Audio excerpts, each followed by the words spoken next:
आओ बेटा पैटर्न पर। संधि क्या लिखा हूँ, आसान शब्दों में, यानी कोशिश करेंगे कि सरल से सरल भाषा में आपको बताएं। तो संधि का मतलब क्या होता है, दो वर्णों के मेल से उत्पन्न विकार। दो वर्ण हैं, उसमें मेल कराया जाता है, उससे जो परिवर्तन होता है उसी को हम क्या कहते हैं, संधि कहते हैं। और समास में क्या होता है, दो पदों के मेल से उत्पन्न विकार को क्या कहते हैं, समास कहते हैं। लेकिन दो वर्णों के मेल से उत्पन्न विकार को हम क्या कहते हैं, संधि कहते हैं। जैसे ये देखिए दूरागत शब्द है, दूरागत का हम संधि विच्छेद करेंगे तो क्या हो जाएगा, दूर प्लस आगत। अब इसमें हम संधि में दो ही चीज़ इम्पॉर्टेंट है, ये आप देखिए दो चीज़ क्या है इम्पॉर्टेंट है। जब हम इसका विच्छेद कर दिए, अलगाव हो गया इसमें, तो क्या हो गया, दूर प्लस आगत बराबर क्या हो गया, दूरागत हो गया। अब पहले शब्द का अंतिम वर्ण लेते हैं, आ हो गया, और यानी दूर, र शब्द, र में आ की मात्रा निकल रही है और आगत में आ शब्द की मात्रा निकल रही है। आ यानी छोटा आ प्लस आ बराबर बड़ा आ, ये क्या हो गया, शब्द क्या बन गया, दूरागत शब्द बन गया। ठीक, ये नया शब्द दूरागत बन गया। अब भी डाउट है, इधर आइए। अब हम विच्छेद पर आते हैं। विच्छेद का मतलब क्या होता है, अलगाव। विच्छेद का क्या मतलब होता है, अलगाव। यानी संधि को जब क्या करते हैं, जब संधि द्वारा बने शब्दों को अलग कर दिया जाता है। जैसे ये भोजनालय शब्द है, भोजन प्लस आलय दो भागों में तोड़ दिया गया तो भोजनालय शब्द बन गया। इसी को हम क्या कहते हैं, विच्छेद कहते हैं, यानी संधि का अलग हो जाना। अब संधि के प्रकार पर आते हैं। तो संधि मुख्यतः तीन प्रकार की होती है। कौन कौन, पहला स्वर संधि, दूसरा व्यंजन संधि, ये, और तीसरा, अभी कुछ मत देखिए, जितना मैं बोल रहा हूँ सिर्फ उतना ही देखिए, तीसरा विसर्ग संधि। ये देखिए विसर्ग संधि है ना, ये विसर्ग संधि। अब हम स्वर संधि पे आते हैं।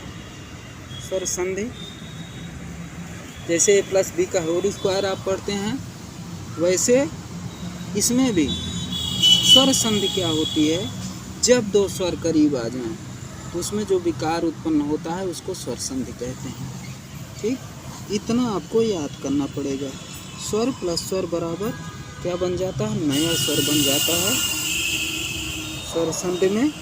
अब इसकी व्याख्या, जब प्रथम शब्द का अंतिम वर्ण स्वर हो और दूसरे शब्द का प्रथम वर्ण भी स्वर हो तो वहाँ पर स्वर संधि होती है। या इसको सरल भाषा में हम क्या कह सकते हैं कि ये देखिए दो स्वरों के मेल से उत्पन्न विकार को हम क्या कहते हैं, स्वर संधि कहते हैं। जैसे महात्मा, महात्मा शब्द को हम जब इसका विच्छेद करेंगे तो क्या हो जाएगा, महा प्लस आत्मा हो जाएगा। अब इसमें दो ही चीज़ देखा जाता, पहले शब्द का अंतिम वर्ण, तो ये पहला शब्द है महा, इधर देखिए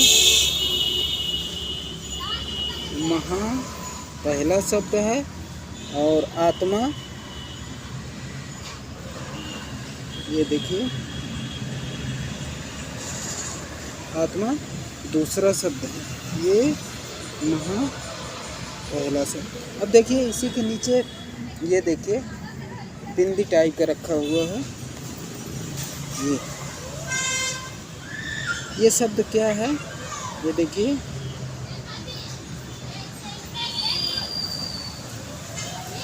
ये शब्द क्या है, ये पहले शब्द का अंतिम शब्द, पहले ये देखिए अंतिम हा है और दूसरे का प्रारंभिक शब्द आ है। यही दो चीज़ विशेष करके ध्यान दिया जाता है, ये और ये। ठीक है।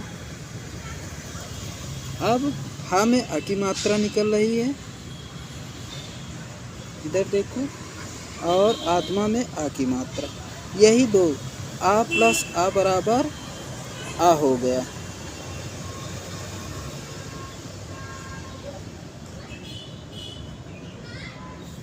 ठीक।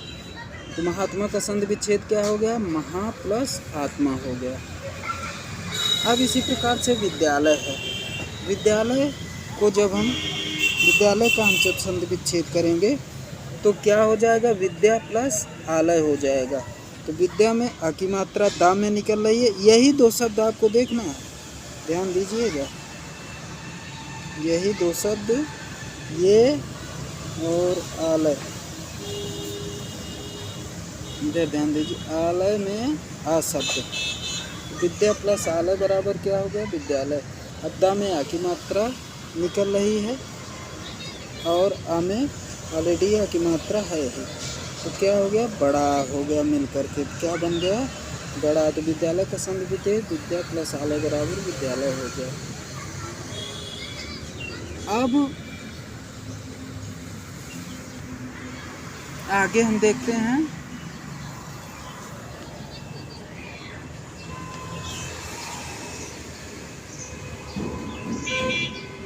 दूसरे नंबर पर आता है व्यंजन संधि। अब व्यंजन संधि का सूत्र क्या है? व्यंजन प्लस स्वर या व्यंजन बराबर क्या हो जाता है? व्यंजन हो जाता है।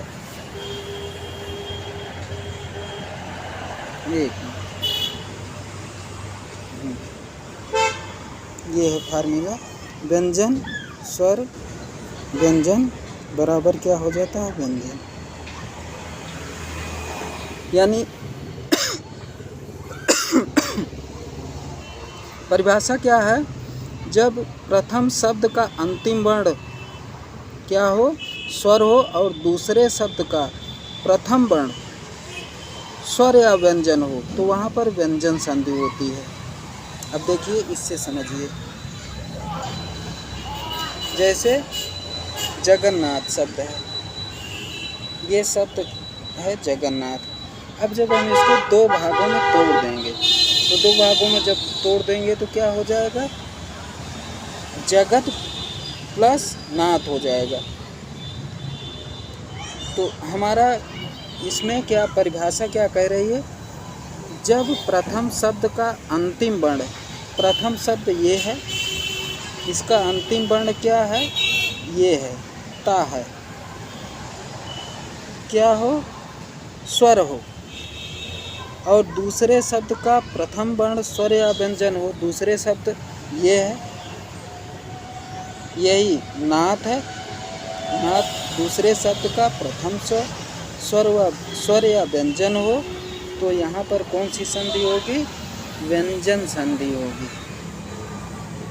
बात देख लीजिए। अब हम तीसरे स्टेप पे आते हैं।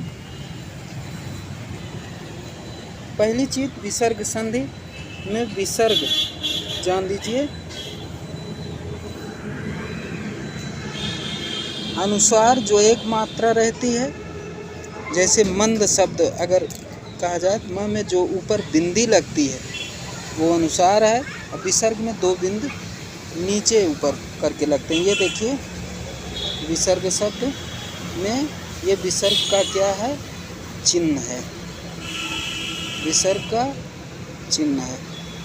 एक बिंदी ऊपर, एक बिंदी नीचे, एक बिंदी ऊपर, एक बिंदी नीचे, इतना आप लोग। अब विसर्ग संधि में भी सूत्र है। ये सूत्र क्या है? विसर्ग प्लस स्वर या व्यंजन। देखिए, जब इतना आपको फार्मूला याद हो जाएगा ये वाला, तो ऑटोमेटिक आप डिफिनीशन, परिभाषा जिसको हम कहते हैं, वो बना लेंगे। विसर्ग प्लस स्वर या व्यंजन बराबर क्या हो गया? विसर्ग हो गया। यानी विसर्ग संधि, विसर्ग प्लस स्वर या व्यंजन बराबर विसर्ग संधि। अब इसकी हम व्याख्या कि जब प्रथम शब्द का अंतिम वर्ण क्या हो? विसर्ग हो, और दूसरे शब्द का प्रथम वर्ण स्वर या व्यंजन हो तो वहाँ पर विसर्ग संधि होगी। कौन सी संधि होगी? विसर्ग संधि होगी। जैसे मनोहर शब्द है, ये शब्द देखिए मनोहर शब्द है।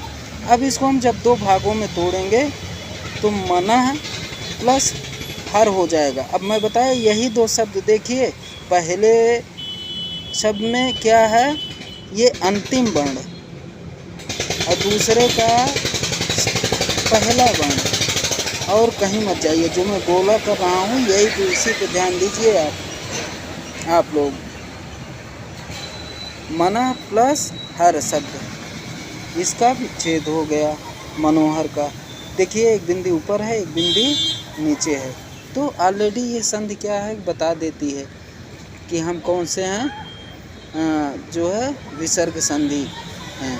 तो विसर्ग संधि में जब दो भागों में तोड़ेंगे तो ऑलरेडी जो है क्या हो जाता है कि बिंदी जरूर आएगी। एक बार देख लीजिए आप लोग। और इसी पे बेटा क्लोज करते हैं हम इसको, वीडियो ज़्यादा बड़ी बन रही है, ठीक है। इसको 4 बार 6 बार 7 बार आप लोग रिवाइज इतना करेंगे तो पक्का है सारी चीज़ें समझ में आएंगी, और उसके बाद प्रैक्टिस करा देंगे, परफेक्ट हो जाएंगे आप लोग। धन्यवाद, जय हिंद।